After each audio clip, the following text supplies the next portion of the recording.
Hi everybody, welcome to this CPD video that I'm making just about Mimio Connect. So this has been requested just to suggest some ideas for how we might now use Mimio Connect in class. Everyone's had at least the first half of the training, which is the most important half, but how to kind of use it live within lessons. So I'm just going to talk through kind of what I might expect to see if I was walking into a classroom and seeing people using Mimio Connect. Just lots of different ideas for how to use it with your classroom and what we might do next week and into summer term. So I've loaded up, I'm not going to go through most of the stuff that's covered in the training, like making lessons, because that's already been done. So I've loaded a lesson here that I've quickly made, just a little test lesson, got my slides down at the bottom, and I'm going to click on Present Now. So Present Now, I'm going to click and go Anonymous, Normal, Classroom. We're not going to use Google Classroom at the moment. We might get onto that later, but not for now. So I'll just click on that and then click on Present. And then on the student screen, so the student's going to put their name in, and then they enter the session code. So that's KTFHLC, and the students can then log in as a guest.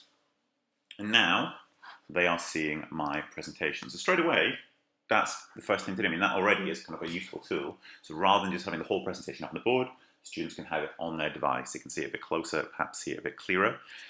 So straight away, a useful tool there. Now, I've just got my first slide as blank. So I think actually a blank slide is incredibly useful. And there's loads of stuff in Mimio Connect that you can use just on a blank page. The most probably useful one, the one you might end up using the most, is the pen. So I can click here on the pen. So if I click on Mike, I now give the student the pen, and on the iPad, on the student iPad, the student can now draw, and it will appear on the screen. So lots of uses for that. I'm thinking all the way down the school, children in foundation stage, new IFS, they might like just drawing doing some artwork, seeing it appear on their teacher's board. They would definitely enjoy that. Do some phonics work, who can write me the letter K, who can write me D, have that appear on the screen, give them the pen, have them write it up. Really, really nice for a little small group work. Further up the school, maths is one of the main things I'm thinking of. If you've modelled an arithmetic method and you're asking their child to do it out, instead of having them come up to the board and do it on the board, they can just do it on their iPad. If you were doing in Key Stage 1, something like, you ask them to do the teacher. So if I've got the teacher control here, and as the teacher, I can put up on the board, okay, who can do me 23 plus 55? Now you would write that as a teacher. I'm not doing that on my laptop though, it's a bit trickier, but you could write that on the board, and then you pass the pen over to the student, and so they do it. And all the other children are watching and saying, okay, is that the correct method? What do we think? Yes or no? And then they can comment on that, and it appears on the screen. So straight away, that is a really useful tool. But there's lots of different creative uses I'm sure you can think of. Thinking of English, you could do sort of sentence building. If you've got your whole class of students, you can say, okay, we're going to start with the fronted adverbial. Who'd like to write a fronted adverbial? Begin. One of your students write it up. Switch the pen to someone else. Okay, who's going to continue the sentence? There's tons of different things you can think of. Obviously, you can pass the pen quite quickly, so you can do kind of pop connectivity, writing, adverbs to the board, whatever you choose. There's lots and lots and lots of things that you might do there.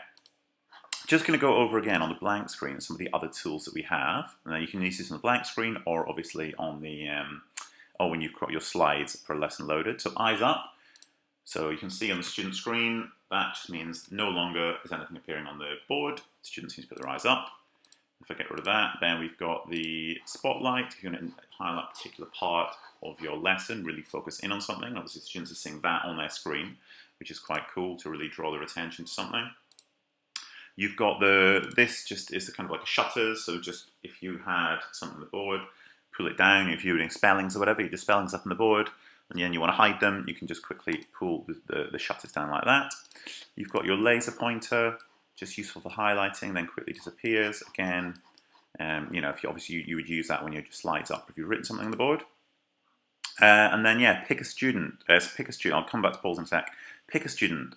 So rather than doing, obviously we don't want hands up. You just want to click pick a student. Obviously there's only me in this class, so it's going to select me. But select me, and I can answer whatever question the teacher has asked. And then finally, it's just whiteboard. So if you didn't have a blank screen, you can always just bring up a whiteboard when you want it.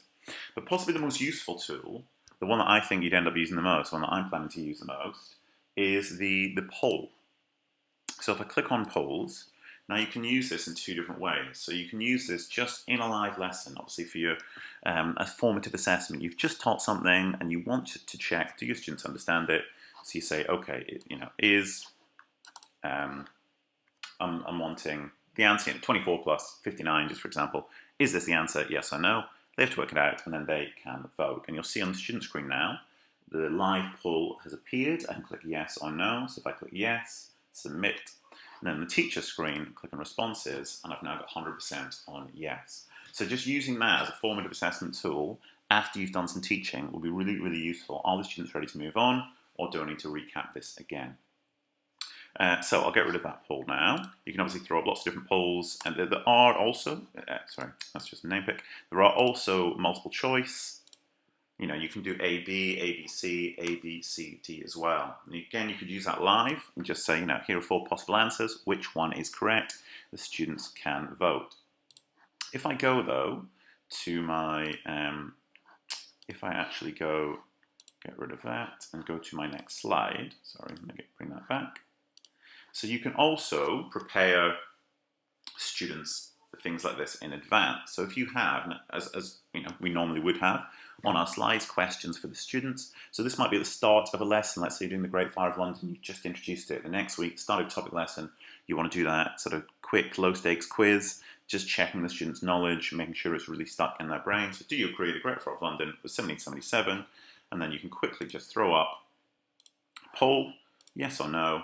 Again, you can see on the student screen, I've got my, so do I agree? I can press say no, don't agree, submit, and you can check, okay, do my class, have they learned that fact, or is that something that I need to recap?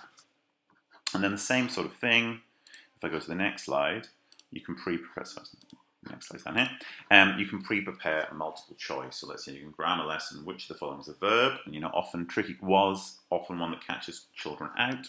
So you could say, you know, which of these is a verb? It's already on your slides. You don't need to put the poll in advance. Just click down here, click on the poll, A, B, C, or D, and you can see on the student screen, it's appeared there, A, B, C, or D, and I can choose and submit. And then as a teacher, I can see, okay, are the children understanding yes or no? And obviously that's going to be my screen. I can hide that until they finish voting. And then I ask class, we can bring it up and we can have a look. And yeah, they're the main things really. So I think the most useful tool, like I said, I think would be these, letting the children vote to see, to check their understanding. You know, often we do things like, you know, hands on your head if you think this, to check their understanding. Whiteboard work, it's just another way of using formative assessment at the start of a lesson, in the middle of a lesson, at the end of a lesson to check, do your students understand? Is there something you need to recap? So that's going to be the main thing. Also, the pen tool, using that to let students kind of really actively participate in the lesson. So I wouldn't expect, you know, I'm not expecting at all to see any pre-prepared slides with kind of quiz questions, assessment tools, anything like that at the moment. Just using those live tools within lessons, I think it's going to be really, really powerful. So have a go at it next week, see how it goes. If you have any feedback, please let me know. And yeah, hopefully it will be a really, really useful tool to add to your teaching.